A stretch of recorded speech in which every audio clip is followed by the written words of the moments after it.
Hi friends, அனைவருக்கும் வணக்கம். இந்த பதிவிற்கு உங்களை வரவேற்பதில் மிக்க மகிழ்ச்சியடைகிறோம்.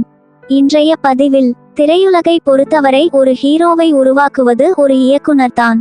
ஒரு ஸ்டாருக்கு பின்னால் பல இயக்குனர்கள் இருக்கிறார்கள். ஆனால் ரசிகர்களோ நடிகர்களை மட்டுமே பார்ப்பார்கள். எம்ஜிஆர், சிவாஜி, ரஜினி, கமல், அஜித், விஜய் என எல்லா நடிகர்களுக்கும் ரசிகர்கள் உருவானதற்கு பின்னால் பல இயக்குனர்கள் இருக்கிறார்கள். இயக்குனர் இல்லாமல் ஒரு நடிகர் ஸ்டார் ஆக முடியாது. இயக்குனர் கே. பாலச்சந்தர் ரஜினியை அறிமுகம் செய்யாமல் போயிருந்தால் ரஜினி சினிமாவில் இருந்திருப்பாரா, இல்லை சூப்பர் ஸ்டார் ஆகியிருப்பாரா என்பதும் தெரியாது. துவக்கத்தில் சின்ன சின்ன வேடங்களில் நடித்தார். அதன்பின் வில்லன் நடிகராக மாறினார் ரஜினி. பைரவி என்கிற படம் மூலம் ஹீரோவாக நடிக்க துவங்கினார் ரஜினிகாந்த். கதாசிரியர் மற்றும் தயாரிப்பாளர் கலைஞானம்தான் அப்படத்தின் தயாரிப்பாளர். ரஜினியை ஹீரோவாக பார்த்த முதல் தயாரிப்பாளர் இவர்தான். அதனால்தான் சில வருடங்களுக்கு முன்பு கூட அவருக்கு சொந்தமாக வீடு ஒன்றை வாங்கி கொடுத்தார் ரஜினிகாந்த். ரஜினியை ஹீரோவாக மாற்றியது கலைஞானம் என்றால் அவரை ஸ்டாராக மாற்றியது இயக்குனர் எஸ்.பி. முத்துராமன் தான். அவரின் இயக்கத்தில் 25க்கும் மேற்பட்ட படங்களில் நடித்திருக்கிறார் ரஜினிகாந்த்.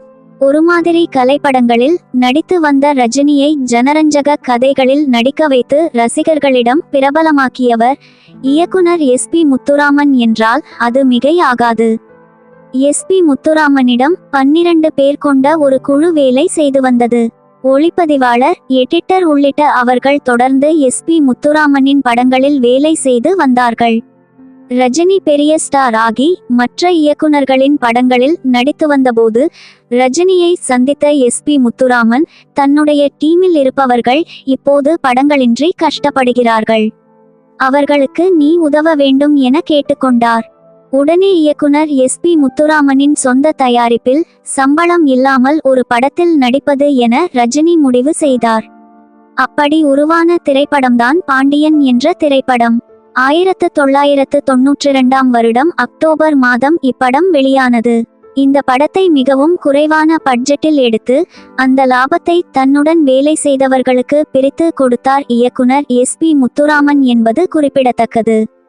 ஓகே ஃப்ரெண்ட்ஸ், மேலும் இது போன்ற பல சுவாரஸ்யமான தகவல்களை பற்றி தெரிந்து கொள்ள நம்முடைய சேனலுக்கு உடனே ஒரு லைக் போட்டு சப்ஸ்கிரைப் பண்ணி சப்போர்ட் பண்ணுங்க. நன்றி, வணக்கம். வாழ்க தமிழ்.